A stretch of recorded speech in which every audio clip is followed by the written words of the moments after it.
And welcome back to Celtics Media Day. We are joined now by Rob Williams. And Rob, I think you had a pretty good offseason signing a contract extension. What made you want to stay with this Boston Celtics team? It's just a sense of family, sense of togetherness. Obviously, we got a lot of new coaches, new players. And I just felt like we can do something special. Building on up, I feel like we can do a lot of special things. Well, to follow up on that, Rob, I mean, you got the bag, as we all like to call it, right, with the first big contract of being in the NBA. I mean, for you, as someone who's able to sign that contract and secure generational wealth for your daughter, for your family, how does that feel? It just makes me hungrier, to be honest. It's always more out there. It's always more to achieve. It's always more, even helping my teammates wise, helping everybody, improving myself. It's always more. So it was motivation more than it was a sense of comfort.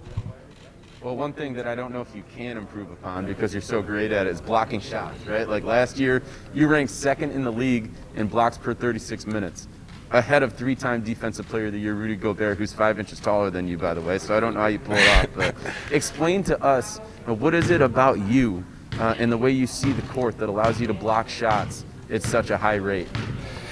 I can just say, people take pride in what they do, so I really take a lot of pride on the defensive end. I feel a certain way if I miss a block, if someone scores on me. I feel like everyone needs it in their heart, so I just keep that mentality. Explain to us what it does feel like when someone does score on you. You want to hand them the ball back so they can try to lay it up again, so you can block it. It's just Paybacks of, you know what? It's just a sense of being mad, And at the end of the day, it's you between your man and the goal. So if he's scoring you, it's your fault. Well, Brad Stevens, I want to say he had very high praise for you, saying, quote, that you worked hard to turn yourself into a very impactful player, and your talent and selfless play gives you even a higher upside to reach going forward. What does that mean to you to hear?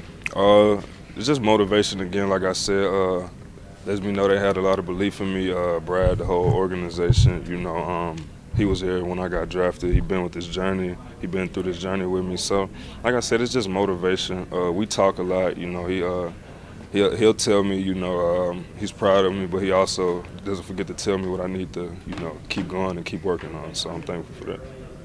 Well, one guy who was here the first time around with you and when you got drafted was Al Horford. Now he's back in town.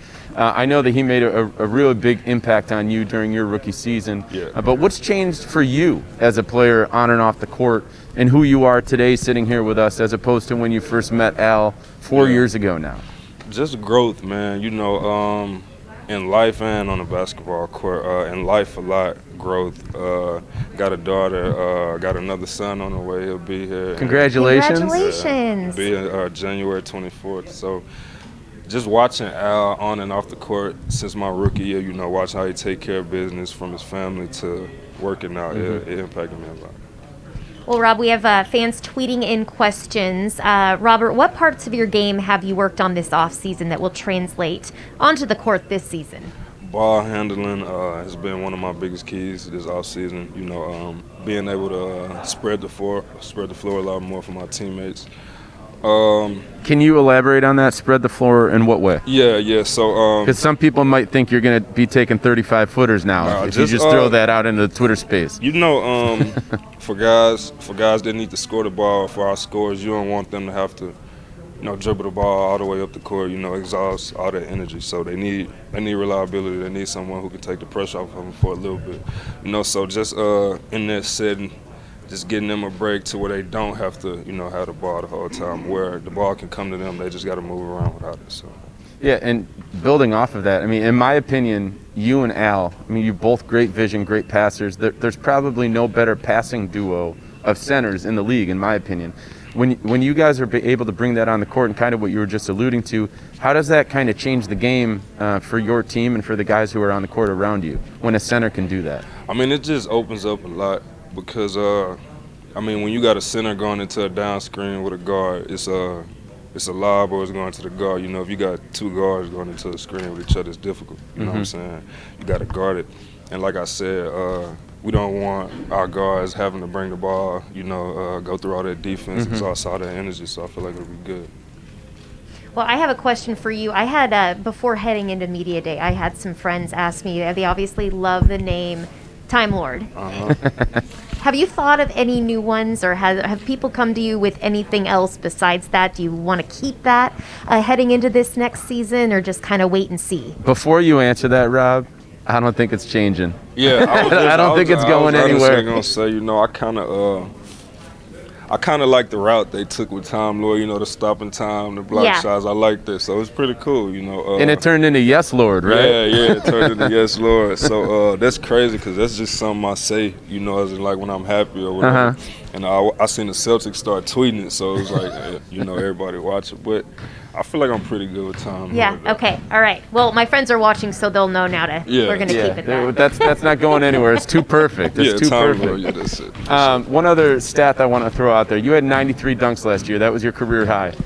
How many dunks do you think we're going to get out of Rob Williams this year? 93 plus, man. 93 plus for sure. You know, there's one team. And that's going to have a lot to do with your health. I mean, obviously that's something that you've been battling against during your time here, just some bad luck that's hit your way. What have you been able to do off the court to kind of try to make sure that you are on the court this season? Maybe it's something that's changed in your routine. Honestly, it was rest. You know, at the end of the year last year, I went through the toe injury. Then I had the high ankle sprain, and basically I needed, you know, to be off my feet for a couple of weeks. So the beginning of the off season, starting at the end of the season last year, I got to do that, you know, and it helped me a lot, feeling good. Well, we're looking forward to seeing you out there all season this year. It's going to be great. Yeah. Yes, Lord. Yes, Lord. Well, one last question before we let you go, Rob. What are you looking forward to the most now heading into training camp and getting the guys back together? Just building a relationship between our teammates and our staff is the first thing, honestly. You know, we got a couple of guys coming from different places, you know, different coaches, different players. So just making sure we believe in each other and we trust in each other, you know, and we got that before we go match up against any other team. So that's a big thing. Awesome. Well, we're looking forward to it. Thank you so much for your time. Thank you, Rob. Congrats again.